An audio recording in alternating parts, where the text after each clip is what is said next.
শহরের সব নারীদের একদিন ডেকে পাঠালো ১,০০০ কোটি টাকার সিইও। কারণ একটাই, সে এমন এক খাবারের স্বাদ খুঁজছে যে স্বাদ সে ছোটবেলা থেকে ভুলতে পারেনি। যত দামি শেফ, যত নামি রাঁধুনি, কারো রান্নায় সে সেই স্বাদ পেল না। রাগে সে পুরস্কারের অঙ্ক আরো বাড়িয়ে দিল। যে নারী তার স্মৃতির সেই খাবার বানাতে পারবে তাকেই সে বিয়ে করবে, কারণ ছোটবেলায় সে প্রায় না খেয়ে মরেই যাচ্ছিল। ঠিক তখন এক ছোট মেয়ে নিজের হাতে রান্না করে তাকে বাঁচিয়েছিল। যাওয়ার সময় মেয়েটি তাকে দিয়েছিল একটি রেসিপি বই আর বলেছিল, এই স্বাদ শুধু আমি আর আমার দাদাই বানাতে পারি। আমি বড় হলে তুমি আমাকে বিয়ে করবে। সময় গড়িয়ে যায় ৬০ বছর। সেই ছোট ছেলেটি এখন শহরের সবচেয়ে বড় সিইও, আর সেই মেয়েটিকে খুঁজতে প্রতিদিন নতুন নতুন নারীর রান্না খাচ্ছে। হঠাৎ দাদির চাপে সে এক অচেনা মেয়েকে বিয়ে করে ফেলে। একটা চুক্তিভিত্তিক বিয়ে। দুজনেরই মনে আছে অন্য মানুষ। মেয়েটির একটাই কারণ, মায়ের চিকিৎসার টাকা। একদিন সে সিইওর জন্য রান্না করে। প্রথম লোকমাতেই সিইও থমকে যায়। এই স্বাদ, এটা সেই খাবার। সে চোখে পড়ে মেয়েটির হাতে থাকা রেসিপি বইয়ের দিকে।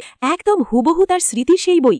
সে রেগে জিজ্ঞেস করে, এই রেসিপি বই তুমি কোথায় পেলে? মেয়েটি অবাক হয়ে বলে, এটা তো আমাদের পরিবারের বই। সেই মুহূর্তে সিইও বুঝে যায়, সে যে মেয়েটিকে ৬০ বছর ধরে খুঁজছিল সে আর কেউ নয়, তার নিজের স্ত্রী।